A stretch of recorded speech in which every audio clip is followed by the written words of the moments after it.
Dr. Hiroki, ele é especialista em geriatria, mas qual é a diferença entre geriatria e gerontologia? Explica aí pra gente um pouquinho.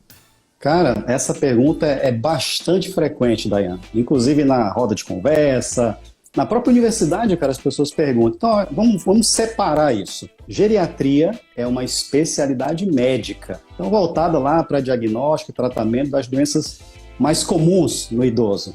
Já a gerontologia não, é o estudo do envelhecimento. Isso. Então qualquer área pode estudar essa ciência, né? Inclusive áreas que não são da saúde, desde arquiteto, engenheiro, aí vão projetar casas para aquelas pessoas já se prepararem para a terceira idade. Então, essencialmente, é essa a diferença. Meu Deus, parece um garoto. Conta a receita, doutor. Hiroki, vamos lá, conta a tua receita.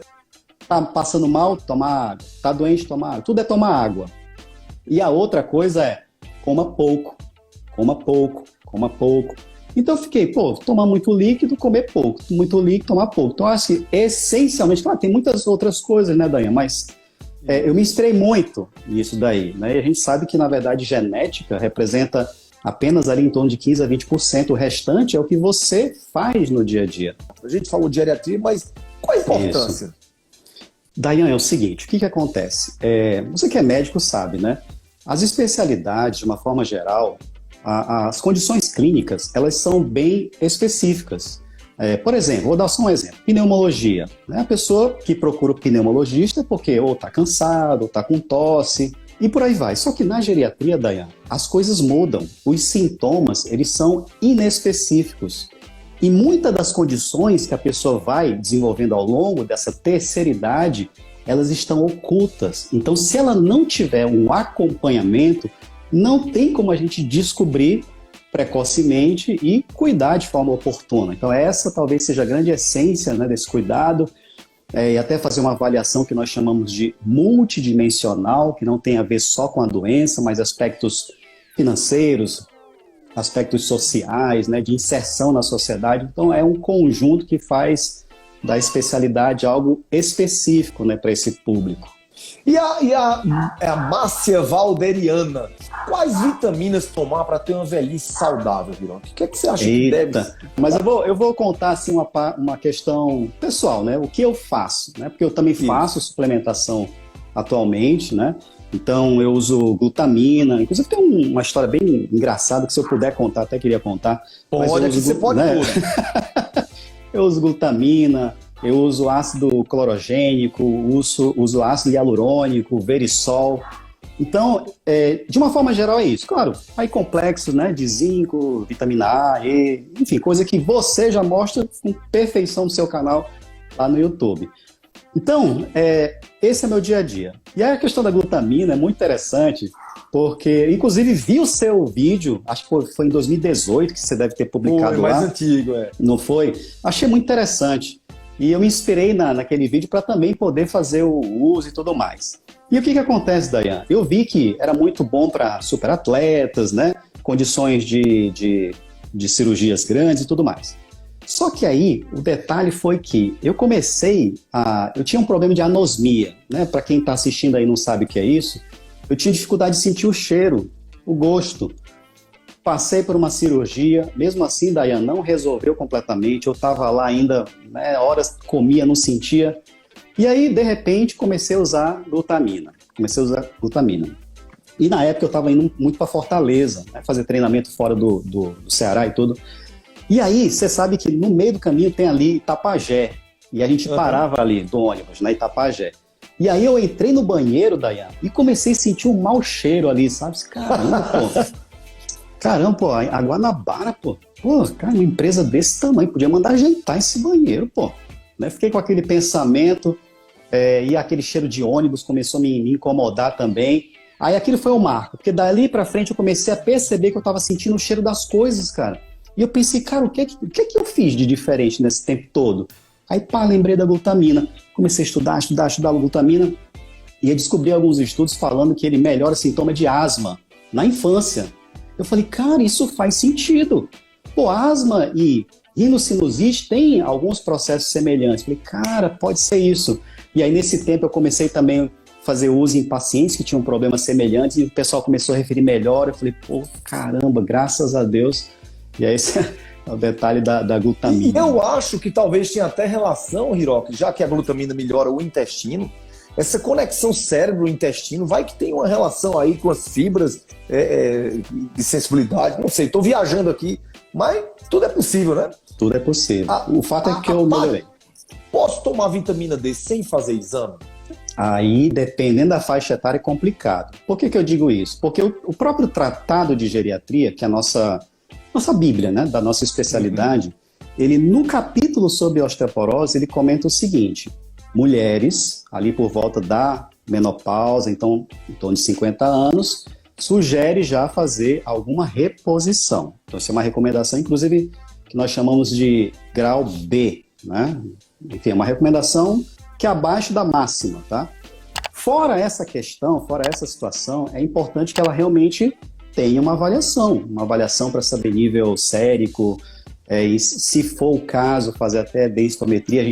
Eu tenho pacientes que têm fraturas muito jovens por traumas mínimos, então são condições que precisam ser avaliadas.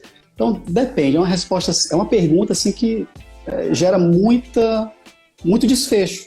É muito aberta, né? Dependendo do perfil da pessoa. O que você pode falar sobre os idosos que estão iniciando Alzheimer e não aceitam medicamento? Interessante. Isso aí tem um termo que nós chamamos de anosognosia. O que é isso, Daiane? É quando a pessoa ela não sabe que está doente. Isso acontece muito no paciente com Alzheimer, na verdade com as demências de uma forma geral, demência vascular, corpus de Levy, por aí vai. Então o começo é assim. Então, inclusive, isso me serve como uma pergunta até estratégica. Hoje mesmo eu estava atendendo em telemedicina, e eu perguntei, a senhora se acha esquecida? Isso é uma pergunta-chave, porque se ela disser que não está, e toda a família dizer, não, ela está assim, então ela está com anosognosia, ela não reconhece o problema.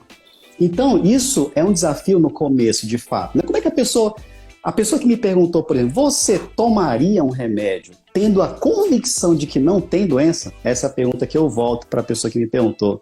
Então, é exatamente isso que passa na cabeça. É muito profundo, viu?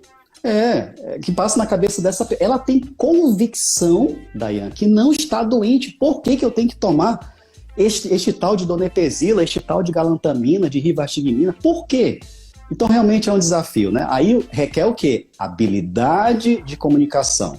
Uma coisa que esse cara me ensinou muito. Habilidade de comunicação. Na tua experiência com pacientes com Alzheimer, que a doença está bastante alta, a maior parte desses pacientes que chegam no teu consultório, eles estão se queixando que estão com uma memória fraca? Ou é a família dizendo e eles dizendo que não? Olha, eu diria que é meio a meio, viu, Daiane? Hoje eu vejo pacientes que são trazidos pela família, e geralmente esses casos tendem a ser realmente a demência. Agora eu vejo casos que o paciente vem só, né? Ele vem só dizendo, não, doutor, eu acho que eu estou com início de Alzheimer, eu já quero logo fazer uma prevenção, sei lá e tudo. Esses geralmente não estão. Então, interessante. O que acontece? Exatamente, Daiane. Então, ocorre essa diferenciação, né? E uma coisa que se confunde muito com a síndrome demencial são os transtornos de ansiedade. Porque, queira ou não, os transtornos de humor, depressão, ansiedade, acaba afetando uma parte da memória, principalmente a memória episódica, que é aquela que é de curtíssimo prazo. E essas pessoas têm essa sensação de que, caramba, onde foi que eu deixei o celular? Onde foi? Mas aí a pergunta-chave que eu faço, e a senhora achou depois o celular? Ah, sim, claro, achei. Então, na verdade, não é esquecimento isso, é sobrecarga, né, de pensamento, de preocupação, e aí confunde. O que o doutor acha da reposição hormonal?